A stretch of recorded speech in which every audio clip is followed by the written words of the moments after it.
Hyderabad metro రైలును ప్రభుత్వం take over చేసుకోనుంది. మెట్రోలో మరిన్ని సౌకర్యాలు పెంచాలని ప్రయాణికులు కోరుతున్నారు. మెట్రో కోచ్లు పెంచాలని ప్రయాణికులు డిమాండ్ చేస్తున్నారు. మరోవైపు మెట్రో కొత్త ప్రాజెక్టును విలయంతో త్వరగా పూర్తి చేసి అందుబాటులోకి తీసుకురావాలని ప్రయాణికులు కోరుతున్నారు. దీనిపై మరింత సమాచారాన్ని మా ప్రతినిధి రాజు అందిస్తారు.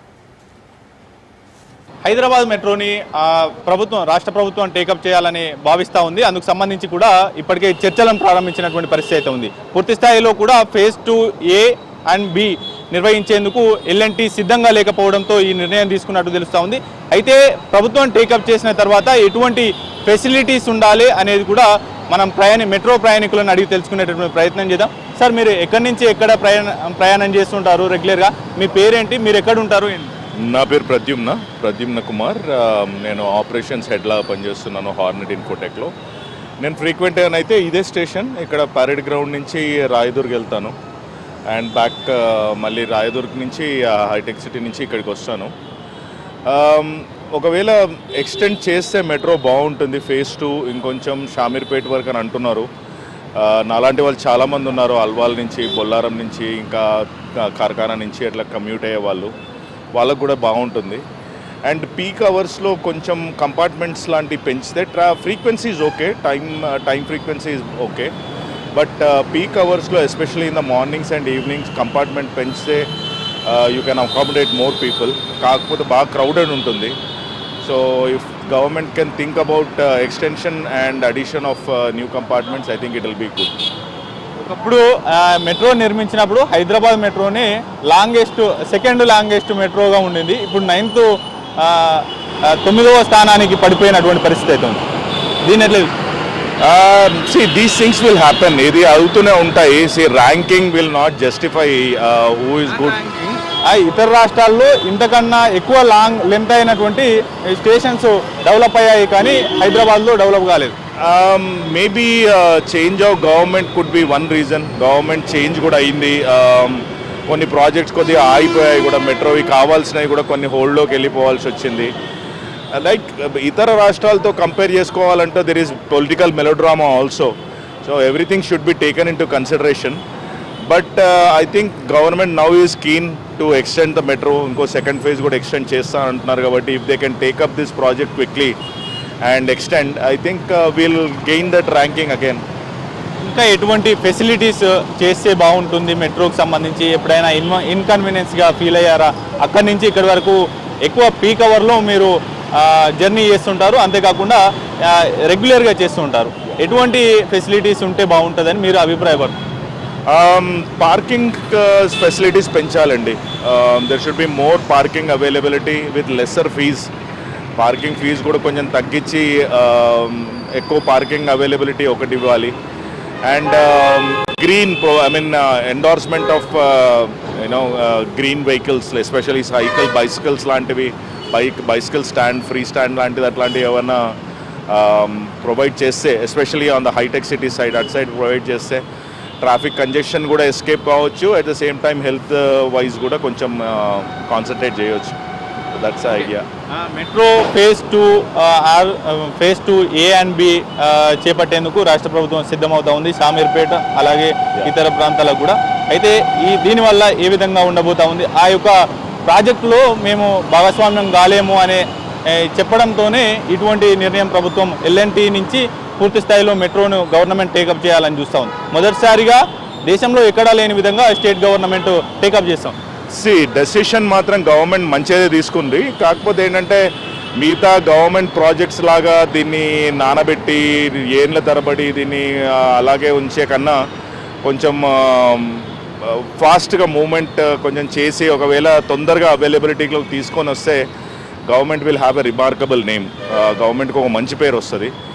And if you actually look at, మీరు చూసినట్టయితే most of the outskirts suburban areas అన్నీ రెసిడెన్షియల్ ఏరియాస్.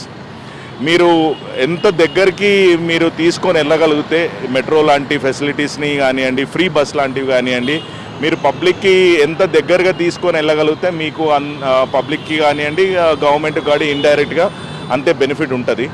సో ఇదైతే మంచి మూవ్. అప్ టు షామీర్పేట్ వరకు ఎక్స్టెండ్ చేయాలనుకోవడం అనేది ఒక మంచి మూవ్. అలాగే మిగతా ఏరియాస్ని కూడా కొంచెం కవరప్ చేసి సబర్బన్ ఏరియాస్ని, ఇంకో అవుట్స్కర్ట్స్ని కొంచెం కనెక్టివిటీని పెంచేటట్టుగా అంటే మెట్రో వరకు వేరే ఏదైనా ఫ్రీ బస్ మొబిలిటీ ఇలాంటిది ఏదైనా ఫెసిలిటీ కనెక్టివిటీ లాంటివి ఇస్తే కమ్యూటర్స్కి చాలా మేలు అవుతుందండి. టికెట్ ధరలు పెంచబోము కొన్నేళ్ల వరకు అనేది కూడా మొదట మెట్రో అగ్రిమెంట్ చేసింది, ఆ తర్వాత పెంచుతూ వచ్చింది. 2 times or 3 times పెంచింది. దీన్ని ఎట్లా చూస్తారు? ఇవన్నీ పూర్తి స్థాయిలో అందరికీ అందుబాటులో ఉన్నాయా మధ్యతరగతి వాళ్ళకు అంటే ఏం చెప్తారు? అది అలా చెప్పడం కష్టం అండి. మధ్యతరగతి వాళ్ళకి అందుబాటులో ఉన్నాయా అంటే ఇది దేనికో there is no benchmark. ఇంత ఈ లోపు ఉండాలి, ఇంతనే ఉండాలి అన్నట్టుగా ఏది బెంచ్ మార్క్ లేదు. కాకపోతే ఏంటంటే ఇప్పుడు మేమందరం ఎవరైనా కానీ the only alternative for us is metro. ఈ ట్రాఫిక్ని ఎస్కేప్ కావాలి, ఆన్ టైం ఆఫీస్ రీచ్ కావాలంటే మెట్రో. సో ఇంకా మాకు తప్ప వేరే ఆప్షన్ లేదు. కానీ ఒకవేళ ధరలు తగ్గిస్తే there are more number of people who will utilise this service. ఇంకా చాలామంది ముందుకు వస్తారు. ఇంకా గవర్నమెంట్కి ఇండైరెక్ట్గా రెవెన్యూ జనరేట్ అవుతుంది. కానీ how do government want to take this forward అనేది కొంచెం వాళ్ళు పెద్దలు కూర్చొని అది ఆలోచించాలి. యావరేజ్గా ఇప్పుడున్న ధరల కన్నా ఇంకా పెంచకుండా ఇవే మెయింటైన్ చేసినా సరిపోతుందండి. కేవలం 3 కోచ్లతోనే మాత్రమే మెట్రో నడుస్తూ ఉంది. అయితే అడిషనల్ కోచెస్ పెంచితే గనక ఇప్పుడున్న క్రౌడ్కి ఒక్కోసారి పీక్ అవర్లో నించోవడానికి కూడా స్థలం ఉండదు. డోర్లకి ఎదురుగానే నించొని తోసుకుంటూ వెళ్తారు. కోచెస్ పెంచాల్సినటువంటి అవసరం ఉందని మీరేమన్నా అభిప్రాయం? నేను అదే మీ ఇంతకుముందు అన్నట్టుగా అట్లీస్ట్ పీక్ అవర్స్లో మార్నింగ్ ఒకటి ప్లస్ ఈవినింగ్ చాలా పీక్ అవర్స్ ఆ టైంలో అన్న కొంచెం అడిషనల్ కోచెస్ పెడితే కంజెషన్ తక్కువ ఉంటుంది. Sir lot of pickpockets and other kind of things are also happening.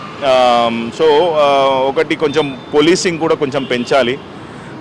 ఇక్కడ లోకల్గా మనకి ఇప్పుడు ఎట్లాగైతే railways south railway, central railway police ఉన్నట్టుగానే మెట్రో పోలీస్ లాంటి వాళ్ళు కూడా ఉంటే ఎట్ ద సేమ్ టైం గర్ల్స్కి కానివ్వండి ఈ pickpocketing and especially senior సిటిజన్స్కి కొంచెం హెల్ప్ఫుల్ అవుతుంది. అది eve teasing okay, that can be something which we can. అంటే చాలామంది కమ్యూట్ అయ్యే వాళ్ళందరూ ప్రొఫెషనల్స్.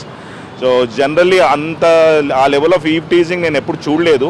కాకపోతే పిక్ పాకెటింగ్ లాంటివి ఒకటి ప్లస్ సీనియర్ సిటిజన్స్కి అసిస్టెన్స్ ఒకటి అట్లాంటిది కొంచెం కావాలనంటే we need some volunteers or some kind of system to be there.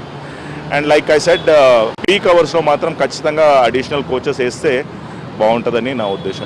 ట్రైన్కి మధ్య దాదాపు 4 to 5 minutes గ్యాప్ ఉంటుంది. అయితే ఫ్రీక్వెంట్గా ఈ యొక్క ట్రైన్స్ వెనువెంటనే వచ్చే విధంగా టెక్నాలజీ ఉన్నప్పటికీ కూడా ఈ ఎల్ఎన్టీ నిర్వహించేందుకు ముందుకు రావడం లేదు. ఈ ఫ్రీక్వెంట్గా నిర్వహించడం వల్ల కొంత ఈ యొక్క పీక్ అవర్స్లో కొంత ప్రయాణికులకు బడ్డెన్ తగ్గేటటువంటి ఛాన్స్ ఉంటుంది. మీరు అన్నట్టు కరెక్టే. కాకపోతే there might be some technical issues. ఆ టైం ఎందుకు వాళ్ళది మధ్యలో పెట్టారు అనేది అంతగానం అంటే ఆ 3 minutes 4 minutes ఏవైతే వాళ్ళు కట్ ఆఫ్ లాగా పెట్టుకున్నారో they could be technical reasons behind it. So we don't know those technical reasons because sometimes if the train is stopped in the middle of the track అది clearance చేయడానికి అట్లాంటి వాటి కోసం buffer time లాగా పెట్టినట్టున్నారు. So 3-4 minutes wait చేయడం is not a big deal అండి. If you are actually looking at it 3-4 minutes is okay. The time frame is good enough. ఎందుకంటే ఆ 3-4 minutesలో ఎంతమంది మళ్ళీ రావాలి కదా. తక్కువ జనాలు వస్తే కూడా మెట్రోకి ప్రాఫిటబుల్ కాదు. So that time line is okay. But like I said కొంచెం కోచెస్ పెంచి ఇంకో డిస్టెన్స్ కొంచెం పెంచితే it will be useful for a lot of commuters like me. Thank you. ఇది ఓవరాల్గా ప్రయాణికులు చెప్తున్నటువంటి మాట. పూర్తి స్థాయిలో కూడా ట్రైన్స్ యొక్క కోచెస్ను పెంచడంతో పాటుగానే మరిన్ని ఫెసిలిటీస్ పెంచితే గనక ఎటువంటి ఇబ్బందులు ఉండవు. ప్రభుత్వం టేకప్ చేసిన తర్వాత మరింత దూర ప్రాంతాలకు కూడా మెట్రోని విస్తరిస్తే గనక వెనువెంటనే కూడా వారి యొక్క ఆఫీసులకు చేరుకోవడానికి అవకాశం ఉంటుంది అనేది కూడా చెప్తున్నటువంటి పరిస్థితి ఉంది. ప్రధానంగా రాష్ట్ర ప్రభుత్వం టేకప్ చేయబోయేటటువంటి మరో 2 మెట్రో ప్రాజెక్టులకు సంబంధించి కూడా ఎల్ఎన్టీ ఇప్పటికే నష్టాల బాటలో నడుస్తూ ఉంది. కాబట్టి కొత్త ప్రాజెక్టులో తాము ఇన్వాల్వ్ కాలేమని చెప్పడంతో కూడా ఈ యొక్క ఉన్నటువంటి మెట్రోను కూడా నిర్వహించలేము, పూర్తి స్థాయిలో గవర్నమెంట్ టేకప్ చేసేందుకు సిద్ధంగా ఉంటే తీసుకోవచ్చు, ఎటువంటి అబ్జెక్షన్ లేదు అని తేటతెల్లం చేసినటువంటి సీఎం ముందే తేటతెల్లం చేసిన నేపథ్యంలో కూడా ఈ నిర్ణయానికి వచ్చింది. ప్రభుత్వం కూడా టేకప్ చేసేందుకు సిద్ధమవుతా ఉంది. ఒకవేళ అనుకున్నట్లుగానే సజావుగా ఈ యొక్క ప్రక్రియ కొనసాగుతాయి కనుక దేశంలోనే మొట్టమొదటిసారిగా హైదరాబాద్ మెట్రో రాష్ట్ర ప్రభుత్వం ప్రైవేటు చేతుల్లో నుంచి ప్రభుత్వ చేతుల్లోకి వెళ్ళేటటువంటి ఛాన్స్ అయితే మనకు కనిపిస్తూ ఉంది. పూర్తి స్థాయిలో నిర్వహణ బాధ్యతను కూడా రాష్ట్ర ప్రభుత్వం నిర్వహించబోతా ఉంది. ఇందుకు సంబంధించి కూడా ఎల్ఎన్టీ సంస్థ ప్రతినిధులతో సీఎం రేవంత్ రెడ్డి ఉన్నతాధికారులు భేటీ అయి చర్చలు జరిపారు. అయితే మెట్రో నష్టాల బాటలో నడుస్తున్న కారణంగా కూడా కొత్త ప్రాజెక్టుల్లో తాము భాగస్వామ్యం కాలేమో అని తేటతెల్లం చేసిన నేపథ్యంలో ఈ కీలక నిర్ణయం తీసుకున్నటువంటి పరిస్థితి అయితే కనిపిస్తూ ఉంది. అయితే మెట్రో హైదరాబాద్లో శంకుస్థాపన చేసి ప్రారంభించిన నాటికి దేశంలోనే రెండవ అతిపెద్ద మెట్రోగా హైదరాబాద్ మెట్రో ఉండింది. ఆ తర్వాత ప్రారంభమైనటువంటి వివిధ రాష్ట్రాల్లో ప్రారంభమైనటువంటి మెట్రోలు దాదాపు 7 రాష్ట్రాల్లో కూడా ఈ యొక్క మెట్రో హైదరాబాద్ను దాటి ముందుకు వెళ్ళినటువంటి పరిస్థితి అయితే ఉంది. అంత మేర అభివృద్ధి అవుతున్నప్పటికీ కూడా హైదరాబాద్ మెట్రో ఎక్కడ వేసిన గొంగడి అక్కడే అన్నట్లు ఏమాత్రం విస్తరణ సాధించలేదు. మరోవైపు పూర్తి స్థాయిలో కూడా ప్రభుత్వం త్వరలో మరో 2 ప్రాజెక్టులను చేపట్టాలనేటటువంటి భావనలో ఉంది. ఇందుకు కేంద్ర ప్రభుత్వం నుంచి సహకారం కావాలంటే గనక ప్రస్తుతం ఉన్నటువంటి ఎల్ఎన్టీతో లేదంటే ఇతర ప్రైవేటు సంస్థతో భాగస్వామ్యం చేసుకోవాల్సి ఉంటుంది. లేదంటే పూర్తి స్థాయిలో ప్రస్తుతం ఉన్నటువంటి మెట్రో నిర్వహణ బాధ్యతలు పూర్తి స్థాయిలో కూడా ప్రభుత్వం టేకప్ చేయాల్సి ఉంటుంది. కాబట్టి రాష్ట్ర ప్రభుత్వం ఇటువంటి కీలక నిర్ణయం తీసుకుంది. అయితే పూర్తి స్థాయిలో కూడా ప్రభుత్వం టేకప్ చేయడం మంచి పరిణామమే. కాకపోతే ప్రస్తుతం ఉన్నటువంటి ఎల్ఎన్టీ నిర్వహిస్తున్నటువంటి హైదరాబాద్ మెట్రోలో మరిన్ని సదుపాయాలు కల్పిస్తే బాగుంటుంది అనేది కూడా ప్రయాణికులు చెప్తున్నటువంటి మాటగా కనిపిస్తూ ఉంది. ప్రస్తుతం 4 నుంచి 5 నిమిషాల వ్యవధిలో ఒక్కో ట్రైను వస్తూ ఉంది. ఆ యొక్క టైం వేస్ట్ అనేది కూడా ఎక్కువగా అవుతూ ఉంది అనేది కూడా చెప్తా ఉన్నారు. పూర్తి స్థాయిలో కూడా ఈ యొక్క ఈ సమయం వృధా కాకుండా రెగ్యులర్గా ఫ్రీక్వెంట్గా కూడా ఈ యొక్క ట్రైన్స్ నడిస్తే కనుక మరింత ప్రయోజనకరంగా ఉంటుంది అనేది ప్రయాణికులు చెప్తుండడంతో పాటుగానే రెగ్యులర్గా పీక్ అవర్స్లో నించొని ఉండాల్సినటువంటి పరిస్థితి ఏర్పడుతూ ఉంది. దాంతోపాటుగానే ఒకరినొకరు తోచుకునేటటువంటి కాలు మోపేటటువంటి స్థలం లేకుండా మెట్రోలో ప్రయాణించాల్సి వస్తుంది. కాబట్టి ఈ యొక్క కోచ్ల సంఖ్య కూడా పెంచి ఈ యొక్క మెట్రోను నడిపిస్తే మరింత బాగుంటుంది. అటు ప్రయాణికులకు కూడా ఎటువంటి ఇబ్బందులు ఉండవు అనేది కూడా చెప్తున్నటువంటి పరిస్థితి అయితే ఉంది. వీటితో పాటుగానే అక్కడ మెట్రోలలో అటు రైల్వే పోలీసింగ్ మాదిరి మెట్రో పోలీసింగ్ని కూడా ఏర్పాటు చేయాలనేటటువంటి సూచనలు మెట్రో ప్రయాణికులు చేస్తూ ఉన్నారు. రెగ్యులర్గా ఇంటి నుంచి ఆఫీసులకు కావచ్చు, ఆఫీసుల నుంచి ఇళ్లకు వివిధ ప్రాంతాలకు వెళ్ళేటటువంటి ప్రయాణికులకు మెట్రో అనేది ఒక ప్రత్యేకమైనటువంటి రవాణా వ్యవస్థగా హైదరాబాద్ మహానగరంలో మారినటువంటి పరిస్థితి అయితే ఉంది. ట్రాఫిక్ నుంచి తప్పించుకోవాలంటే మెట్రో తప్ప మరో ఇతర మార్గం లేనటువంటి పరిస్థితి ఉంది. కాబట్టి ప్రభుత్వం టేకప్ చేయడం హైదరాబాద్ మెట్రోని దేశంలోనే తొలిసారి రాష్ట్ర ప్రభుత్వం టేకప్ చేసేందుకు చర్చలు జరుగుతుండడం కూడా మంచి పరిణామమే. కాకపోతే ఇది తొందరగా పూర్తయి ఇప్పటికే ప్రారంభిస్తామనేటటువంటి ఇతర ప్రాజెక్టులను టేకప్ చేస్తామనేది ఏదైతే చెప్పారో వాటిని కూడా వేగవంతంగా పూర్తి చేస్తే గనక ప్రయాణికులకు మరింత ఊరట లభిస్తుంది అనేది కూడా చెప్తున్నటువంటి పరిస్థితి అయితే కనిపిస్తూ ఉంది. పూర్తి స్థాయిలో బోగీల సంఖ్యను పెంచాలి, కోచ్ల సంఖ్యను పెంచడంతో పాటుగానే ఈ యొక్క ఫ్రీక్వెంట్గా ట్రైన్స్ నడపడం, అంతేకాకుండా మెట్రోలో ప్రయాణించేటటువంటి ప్రయాణికులకు ఎటువంటి ఇబ్బందులు కలగకుండా కూడా చూసుకునేందుకు ప్రత్యేకమైనటువంటి పోలీస్ వ్యవస్థతో పాటుగానే ప్రభుత్వం టేకప్ చేసిన తర్వాత మధ్యతరగతి ప్రజలకు మెట్రో అందుబాటులో ఉండే విధంగా కూడా ఈ యొక్క టికెట్ల ధరలను కొంత తగ్గిస్తే బాగుంటుంది అనేటటువంటి ఆశాభావం వ్యక్తం చేస్తూ ఉన్నారు. పూర్తి స్థాయిలో కూడా మెట్రో ప్రైవేటు భాగస్వామ్యం నుంచి ప్రభుత్వం భాగస్వామ్యం పూర్తి స్థాయిలో ప్రభుత్వ సంస్థగా మారబోతున్న తరుణంలో కూడా కొంత రిస్క్ అయినప్పటికీ కూడా దాదాపు 13,000 కోట్ల రూపాయల రుణాన్ని చెల్లిస్తూనే మరోవైపు మెట్రో ప్రస్తుతం నిర్వహిస్తున్నటువంటి ఎల్ఎన్టీ సంస్థకు దాదాపు 2,000 కోట్లకు పైగా నిధులు చెల్లించాల్సి ఉంటుంది. కాబట్టి ఇది తలకు మించినటువంటి భారమైనప్పటికీ హైదరాబాద్ వేగంగా విస్తరిస్తుంది. కాబట్టి ఈ యొక్క మరిన్ని మెట్రో ప్రాజెక్టులు వస్తే గనక ప్రయాణికులకు బాగుంటుంది. అంతేకాకుండా పూర్తి స్థాయిలో కూడా వేగంగా హైదరాబాద్ అభివృద్ధి చెందడానికి వీలవుతుంది అనేది కూడా మెట్రో ప్రయాణికులు చెప్తున్నటువంటి పరిస్థితిగా ఉంది. కెమెరా పర్సన్ శ్రవంతో రాజు, రాజ్ న్యూస్, హైదరాబాద్.